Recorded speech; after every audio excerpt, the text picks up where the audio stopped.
everyone's friend. Whichever world I go, I just blend. All languages I speak, no doubt I'm so unique. I listen to their stories, I share some of mine. And when I gain some knowledge, my antenna shines. I am an alien, I'm everyone's friend. The Bat, the Birds and the Beasts. In a forest, there were beasts and birds living together. The lion was the king of the beasts, and the eagle was the king of the birds. As the days passed by, the beasts of the land started quarreling with the birds of the sky. A coward bat watched the flight to see which side would win. He wanted to safely be part of the team that would win. He waited in hiding to see who would win, and when he saw the beasts win, he decided to hide his wings and went in search of the king lion. One day, Gugu saw that his bat was suddenly missing and was to be seen nowhere. He asked his friend the fox as to where the bat had gone. The fox told him what had happened. A few days ago, when the bat found the king lion, he bowed low before him and said, "Your Majesty, since I resemble a land creature and almost look like a rat, please allow me to join the beasts of the land." The king lion, on seeing that what Bat said made sense, permitted him to join the beasts group. After some days, there was another fight between the beasts and the birds. This time, the birds won. Soon, the bat went to meet Eagle, the king of the birds. The bat unfurled its wings and requested Eagle to include him in the bird's family as he was also a bird. The eagle agreed and permitted the bat to be a bird henceforth. The fights between the beasts and the birds continued endlessly. Every time a different team won, this bat would go and join that team. This continued time and again. While the bat thought no one was noticing all this, all the birds and beasts kept watching the cowardness of this bat silently. Thus the bat had no choice but fly off to a dark and lonely cave. One fine day, the fights finally came to an end and there was peace in the entire forest. The lion told Eagle that from then on, the beasts and birds were one family, and the eagle readily accepted it. All the birds and the beasts were happy making merry with each other. The coward bat, however, was not welcomed by either side. They said that they did not want to do anything with someone of its kind and persuaded the king to send him out of the forest. So the king called for the bat and asked him to leave the forest. The bat pleaded with the king to reconsider his decision, but he would not take back his word.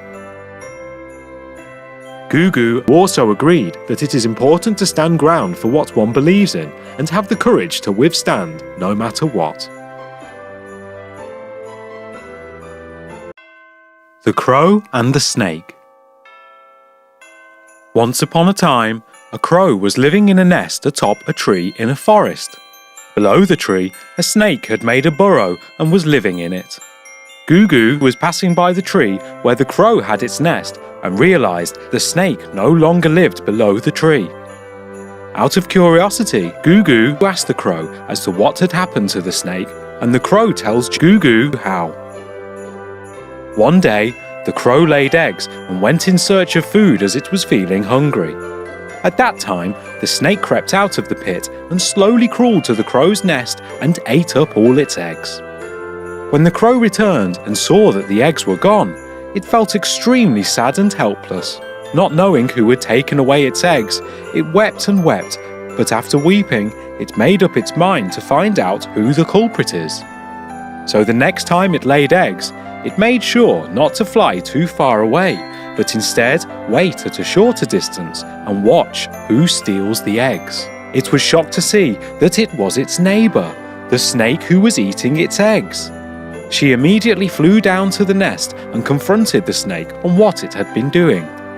But the shameless snake said that it ate them because it was hungry.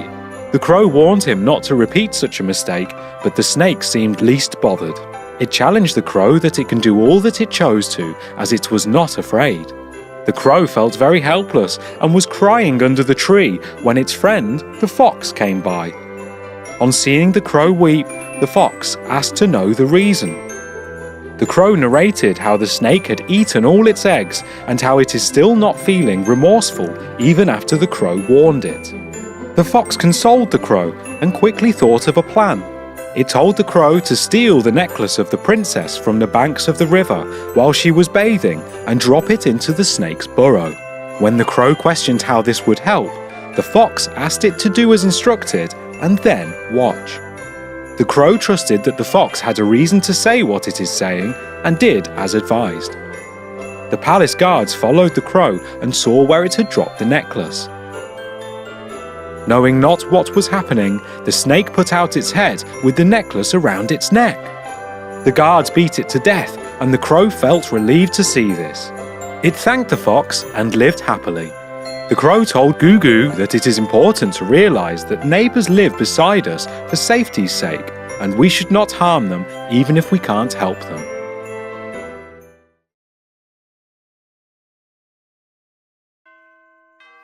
The Crow and the Peacock. One day, Gugu arrived on Earth in a UFO and landed amidst a forest. Gugu looked at all the birds of the forest and wanted to be clothed colourfully like one of them. So it walked up to a grasshopper and asked what should be done to look as colourful as any of them. The grasshopper tried telling Gugu that one should never lose their originality, but Gugu would not listen. Thus, the grasshopper told a story to help it understand. Deep in the woods lived a crow that was jet black in colour. His name was Khaki. He hated the colour of his feathers every time he looked at himself in the mirror. It deeply disturbed him that he had black feathers. With a longing to have had colourful feathers, he glared at the sky and asked God why he had made him black of all the birds that there were. Khaki tried all possible makeup that he could find to make him look more handsome, but nothing seemed to help. One day, when he was walking across the woods, he came across some colourful peacock feathers lying on the ground. He was so excited on seeing such colourful feathers that he stooped down to have a closer look. As he wanted to have them all for himself, he looked around to ensure no one was watching him. When he was sure that no one was watching him, he gently stooped down and picked up the feathers one by one.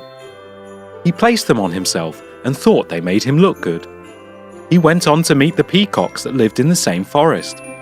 He introduced himself as a peacock, a neighbouring country, and asked them if he could join them. They laughed at him and told him that sticking peacock feathers would not make him become a peacock, and that he may want to be careful or else the stuck feathers may even fall off. Khaki felt terribly insulted and decided to go join his group of crow friends. His crow friends had already heard about all that Khaki had done and what it resulted in. They were rather angry with his behaviour and did not want to accept him back. The older crow told Khaki that they do not want to be friends with him as he was ashamed of being a crow and had gone to join the peacocks. The other crows also shooed him away and Khaki felt terribly miserable. He sobbed bitterly and regretted his mistake with all his heart. On hearing this story, Gugu understood that it is better to be an original than a bad copy.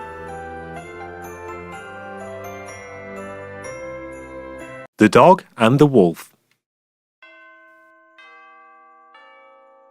Gugu comes to Earth one day and likes what it sees around itself.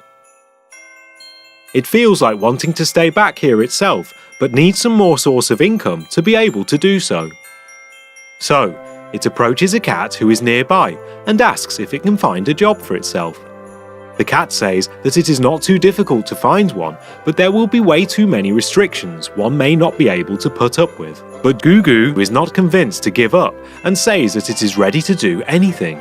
Then the cat narrates an incident to make Gugu understand. On a cold, snowy day, a gaunt wolf who was almost dead with hunger happened to meet a house dog who was passing by.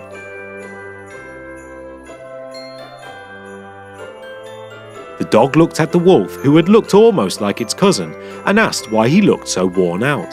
The wolf told its story of how it had just not managed to find any food due to the snow, and how he had been hungry for a long time.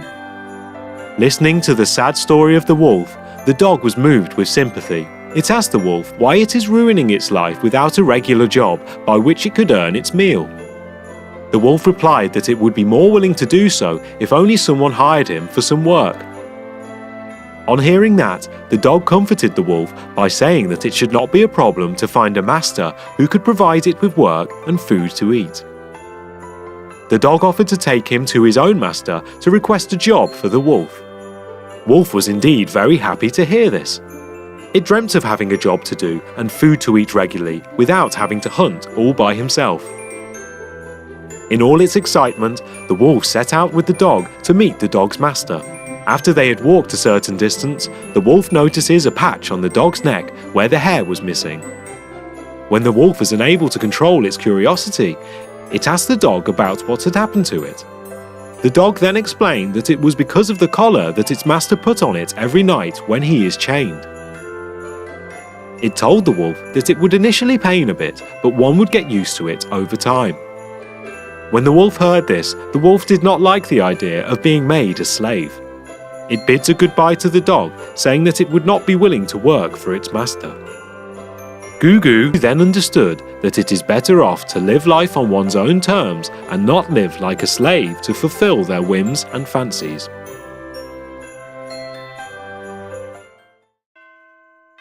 The Elephants and the Rats.